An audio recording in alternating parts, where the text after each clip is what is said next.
नमस्कार, आरपी किचनमध्ये आपलं स्वागत आहे।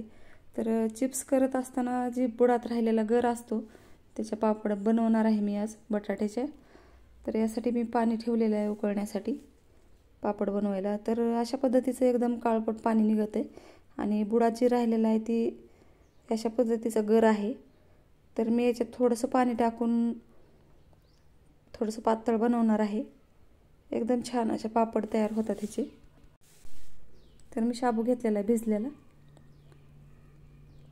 तर जेवढा लागणार आहे तेवढा टाकायचा आहे, चवीनुसार मीठ टाकायचे पाण्यामध्ये।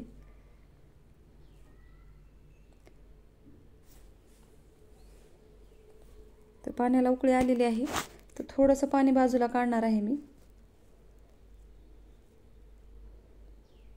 तर आता हे गर ह्याच्यामध्ये मिक्स करणार आहे, पण मला वाटलं नव्हतं आणखीन पाणी लागेल, तर एवढं घट्ट होत गेलं आणि पाणी भरपूर लागलं याला। 2 तांबे दुसरे पाणी मी ओतलेलं आहे, तर 1 लिटर पाणी दुसरं लागलेलं आहे मला।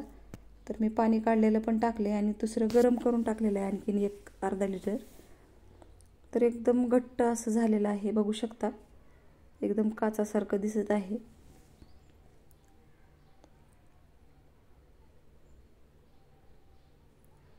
तर अशा बी न शाबू टाकता पण पापड एकदम छान होतात। तर मी थोडासा शाबू टाकणार आहे।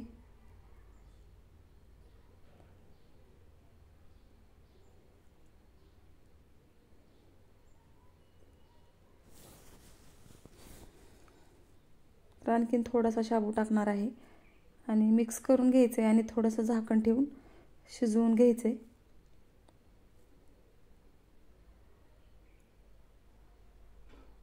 तर मी आणखीन थोडंसं गरम पाणी करून टाकलेलं आहे। तर एकदम छान असं घट्ट होत आहे, त्याच्यामुळे थोडंसं पाणी जास्त लागते। तर मी गरम करून पाणी टाकलेलं आहे। तर बारीक बारीक एक एक चिप्सचे तुकडे पण दिसत आहेत तुम्हाला, बघू शकता याच्यामध्ये। तर आता एकदम छान असं शिजलेलं आहे। तर मी आता पापड घालण्यासाठी घेत आहे वरी। तर गच्चीवर आलेले आहे आणि अशा पद्धतीचे पापड बनवून घेत आहे मी। तर मेन कपड्यावर अशा पद्धतीचे पापड तयार केलेत। तर मी एकदा उन्हात